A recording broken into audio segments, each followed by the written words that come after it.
It was a June afternoon in 1978, one of those southern Ohio summers when the air smells of honeysuckle and cut grass and the days stretch long and golden into the evening and children disappear into the yards and the parents only know they are safe because they can hear them. Charlotte and Elise Hamill were 7 years old.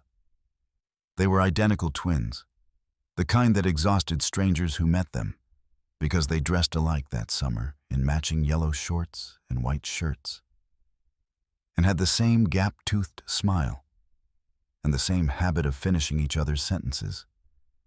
And the people at the grocery store and the hardware store and the First Methodist Church of Piketon, Ohio, were always guessing wrong about which one was which. Their mother, Beverly, had given up trying to correct people. Their father, Dale, had a system.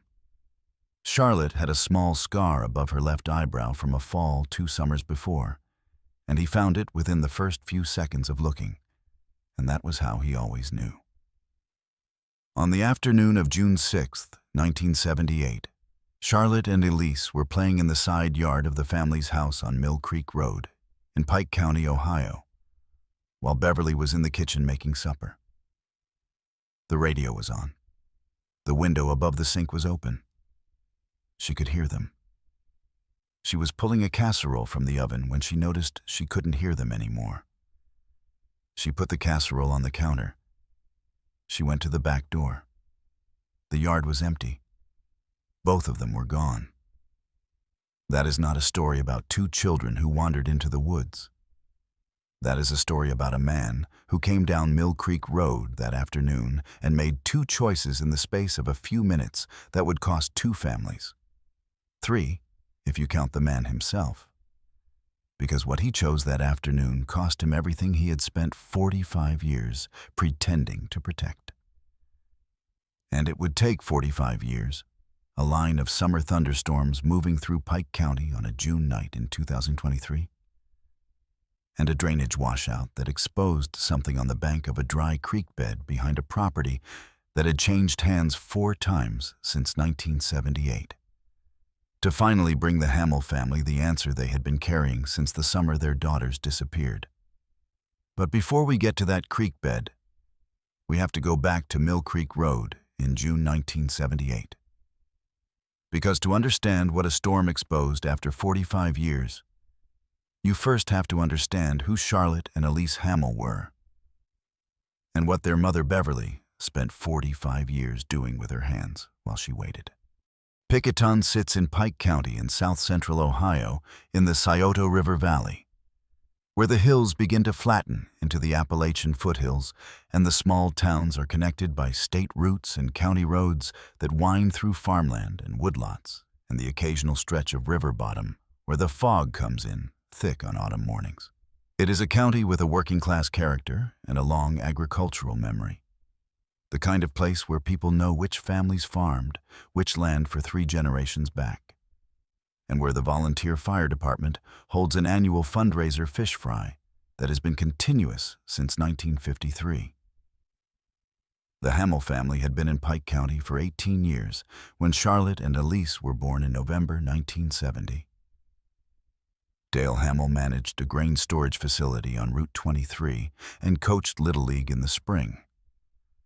Beverly was a licensed practical nurse at Pike Community Hospital 3 days a week and ran the household with the precision of someone accustomed to doing several things at once. They had 3 children.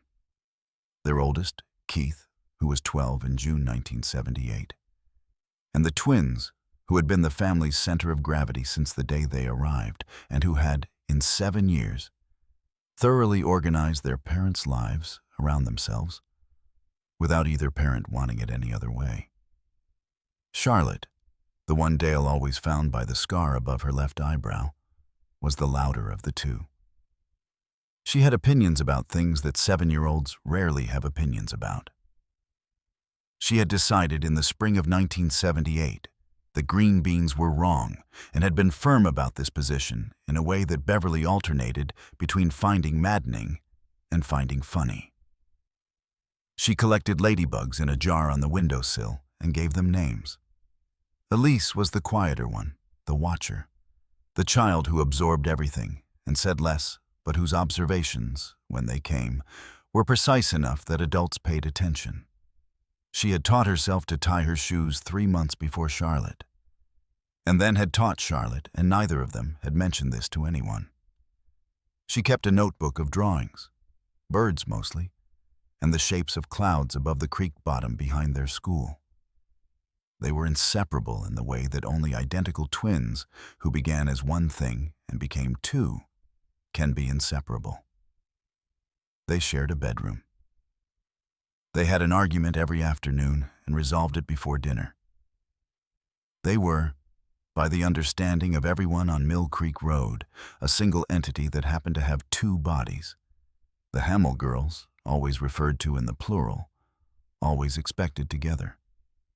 Beverly Hamill heard them from the kitchen window until she didn't. That is not a moment she would ever stop returning to. The specific gap, the moment the yard went quiet. The casserole already on the counter, the back door already opening, would be the organizing event of the rest of her life. Beverly Hamill called the Pike County Sheriff's Department at 5:17 p.m. on June 6, 1978. She had already walked the yard in the front of the house and called their names. Dale was reached at the grain facility at 5:20 and was home in 12 minutes. By 5:45 p.m., 7 neighbors were searching.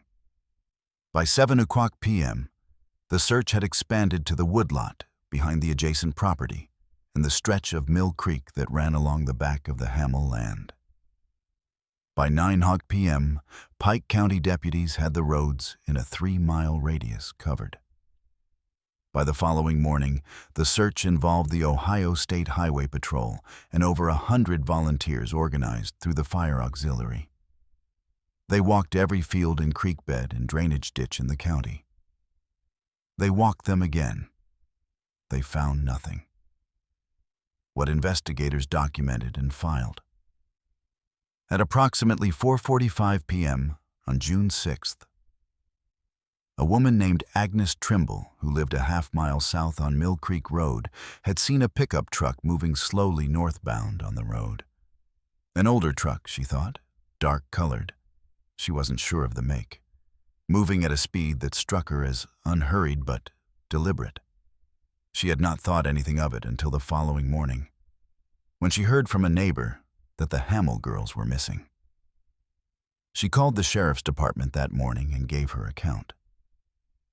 A dark pickup truck moving slowly, approximately 4:45 p.m. That was what the investigation had in the first 48 hours. That and a half-shoe impression in the soft mud at the edge of the Hamill's property line at Mill Creek Road, and the absence of the girls, and a yard that had been full of sound 20 minutes before Agnes Trimble saw the truck. The investigation of the shoe impression concluded it was a men's work boot, size 9 or 10, with a distinctive Vibram-style lug sole. It was photographed and cast. The cast was placed in evidence. Nobody matched it for 45 years. The detective assigned to the Hamill case in July 1978, 3 weeks after the girls disappeared, was a Pike County Sheriff's detective named Earl Connors, 51 years old, who had worked Pike County cases for 22 years and who brought to this one the specific quality of a man who understood that some cases are going to mark you and simply resolved to be marked well. He was thorough and methodical and quietly furious about the absence of anything to work with. Connors developed 3 persons of interest. The first was a man named Harlan Kidd, 44, who had done occasional day labor in the area and who drove a dark green Chevy pickup and who had no verifiable account for the afternoon of June 6th. Kidd was interviewed 4 times between July and October 1978. His truck was examined. The tires did not match the partial impressions on Mill Creek Road. He was not eliminated, not charged, not cleared, simply set aside when the evidence produced nothing and the leads elsewhere pulled Connors in other directions. The second was a man named Delbert Frazier, a 30-year-old from Waverly, who had a prior arrest for criminal trespassing and who had been seen in the Piketon area on the weekend before the girls disappeared. Frazier was interviewed twice, in July and September 1978. He had a confirmed account for the afternoon of June 6th. He had been at a job site in Chillicothe, 40 miles away, confirmed by 4 witnesses and a payroll record. He was eliminated. The third was a man whose name Connors wrote in his notebook without a question mark, but with an underline: Raymond Hoback. Hoback was 53 in 1978, a property owner on Route 220, 3 miles west of Mill Creek Road. He drove an older dark Ford pickup, the color of which varied in witnesses' descriptions between dark blue and black. He had no criminal record. He had not been at the Hamill property and had no documented connection to the Hamill family. But he had been reported by a neighbor who mentioned it to a deputy during the search as having come home late on the evening of June 6th, which was unusual for a man of his habits, and as having hosed down the bed of his truck that same evening, which was not unusual for a farmer, except that he had been seen doing it past 10 p.m. Connors interviewed Hoback once in August 1978. Hoback was cooperative and unremarkable. He said he had been working his back pasture in the afternoon and had come in late because the tractor had given him trouble. He said he had hosed out the truck bed because he had been hauling manure. He said it calmly, with the specific unhurriedness of a man who had prepared to be asked and had prepared his answer. Connors left the interview with the underline in his notebook. He could not get a warrant. He could not justify one. He had an interview with an unremarkable farmer, a late return home, a truck hosing that could be explained, and a pickup description that matched half the vehicles in Pike County. He had nothing else. He worked the case for 9 more years before he retired in 1987. He visited Beverly Hamill every June. He told his successor where the underline was in his notebook. His successor read it and filed it with everything else that had produced nothing. Beverly Hamill sat with what she had in the way that mothers sit with the impossible things, completely, without relief, in the spaces between work and sleep, and the maintenance of a life that had to keep going. She kept Charlotte's ladybug jar on the windowsill. She kept Elisa's notebook of bird drawings in a box in the hallway closet. Keith grew up and moved to Columbus and called every Sunday and always struggled, by his own account, to find the right things to say about the sisters who had disappeared before he fully understood what disappearing meant. Dale Hamill died in 2001, 23 years after his daughters. He had never stopped looking. Not literally, but in the way that fathers of missing children look, which is at every face in every crowd, at every truck on every county road, at every piece of information that could conceivably connect to the thing they cannot stop needing to know. By 2005, 27 years had passed. Beverly still lived on Mill Creek Road. She was 67 years old. The yard where the girls had played had grown over some in the corners, the way yards do when the children who kept them worn are gone, and Beverly had planted a rose bed along the fence line in 1983 because she needed something living there. Every case on this channel represents weeks of research, verifying facts, and piecing together real lives that deserved better. If you believe that kind of work matters, take a second to like and subscribe and drop a comment telling us where in the world you're watching from. We read everyone. Now let's get back to the Hamill girls. The case had been cold for 44 years when a line of summer thunderstorms moved through Pike County on the night of June 7th, 2023, the night after the 45th anniversary of the girls' disappearance, which Beverly always marked with a candle in the window, which she had been doing since 1979. The storms dropped 3 inches of rain in 4 hours. The dry creek bed that ran through the back of the Hoback property on Route 2 and 20. Raymond Hoback had died in 2004. His son Martin had sold the property in 2011 to a man named Gerald Swick, who used it for hay production, ran harder than it had in years. The water cut into the east bank of the channel in the way that fast water cuts, pulling at what is loose and pushing at what is held. And by the morning of June 8, 2023, a section of the east bank had collapsed. Gerald Swick was walking the field that morning assessing storm damage. He saw what the collapsed bank had exposed. He called the Pike County Sheriff's Department at 7:52 a.m. What the bank had exposed was a section of disturbed soil that the investigators who arrived at 9:00 a.m. identified within the first 20 minutes as inconsistent with the natural stratigraphy of the creek bed. Ground-penetrating radar was on site by 2:00 p.m. Excavation was authorized by 4:00 p.m. They worked through the afternoon and into the evening with lights brought in from the Pike County Emergency Management Office. At 7:14 p.m. on June 8, 2023, 45 years and 2 days after Charlotte and Elise Hamill disappeared, they confirmed the presence of human remains. DNA comparison samples were provided by Beverly Hamill, 84 years old, who drove herself to the Pike County Health Department on June 9th and gave her swab at the front desk and drove home and sat in her kitchen and waited.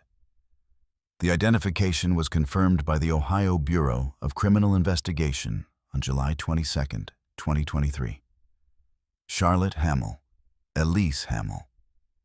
They had been on that property, 3 miles from the yard where they had disappeared. 45 years in the ground, since the summer of 1978. Raymond Hoback had died in 2004, 19 years before the storm that exposed what he had buried. He had lived on that property for 26 years after the Hamill girls disappeared, farming his hayfields and his back pasture. And then his son had sold the land, and it had changed hands, and the hay had been cut, and the tractor had run over that ground, and the dry creek had run low, and the bank had held. Until one June night in 2023, when the water that falls from the sky does not distinguish between what people want hidden and what wants to be found. There was no arrest. Raymond Hoback had been dead for 19 years. There was no trial, no sentencing, no verdict read aloud. The Pike County Sheriff's Department issued a statement naming Hoback as the primary suspect based on the location of the remains on his former property, the consistency of his vehicle with the description given by Agnes Trimble in 1978, and evidence from the site that, combined with the forensic record, supported the conclusion that the deaths had occurred in 1978. Detective Earl Connors had retired in 1987 and had died in 1999. He had kept the notebook. His son, Frank Connors, had kept it after Earl died. Had kept it in a kitchen drawer in Waverly because Frank had understood that his father had never let go of the Hamill case, and that the notebook was the most specific expression of that. When Frank heard about the discovery in June 2023, he drove to Pike County and delivered the notebook to the current sheriff in person. The sheriff opened it. He found the underline under Raymond Hoback's name. He showed Frank Connors. Frank said, "He always said that man was wrong somehow." The investigation confirmed that Earl Connors had been right. Beverly Hamill was 84 years old when her daughters came home. She had kept Charlotte's ladybug jar on the windowsill for 45 years. She had kept Elise's notebook of bird drawings in the hallway closet. She had planted a rose bed along the fence in 1983 and had maintained it through 40 Junes and had kept a candle in the window every June 6th since 1979 and had driven herself to the health department at 84 to give a DNA swab and had driven herself home and had sat in the kitchen and waited one more time. She is not a woman who describes herself as strong.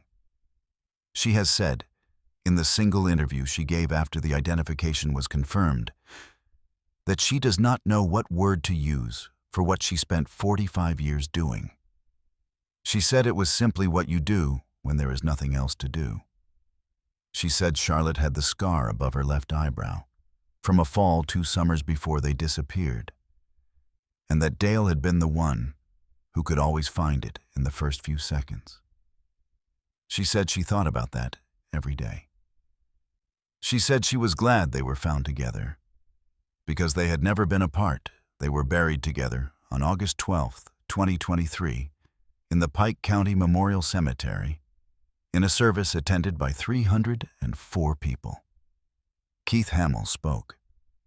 He was 57 years old. He had been 12 when his sisters disappeared.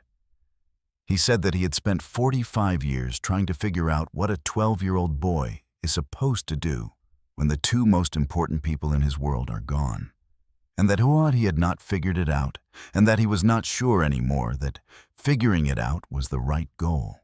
He said that what he knew was that his sisters had been 7 years old, and that they had deserved every year that followed, and that the man who took those years from them had spent 26 of them farming the ground where he had buried them, which was either the most cowardly thing he had ever heard of or the most frightened, and that he was not sure anymore that there was a difference. A storm exposed the truth that Raymond Hoback had kept for 45 years. Not a detective, not a database, not a confession. A creek cutting its bank on a June night. The water does not know what it uncovers. The water simply runs where gravity tells it and takes what is loose and leaves what is held, and on the night of June 7th, 2023, it was not holding anymore. Charlotte's ladybug jar is still on Beverly's windowsill. Elise's notebook of bird drawings is out of the closet now. Beverly put it on the shelf in the hallway where she can see it. They are gone, her daughters, in the way that they have been gone for 45 years. And they are also not gone in the way that children are never gone from the mothers who kept their jars and their drawings and their names in a window every June night when the candle was lit. Justice found Charlotte and Elise Hamill after 45 years. It came in the form of water and exposed ground and a notebook from a dead detective's kitchen drawer, and it came while their mother was alive to give her DNA and drive herself home and sit in the kitchen and hear the answer she had been waiting for. If you believe truth is worth pursuing no matter what form it arrives in, subscribe so you don't miss the next case. More solved stories are in the description below. Thank you for watching.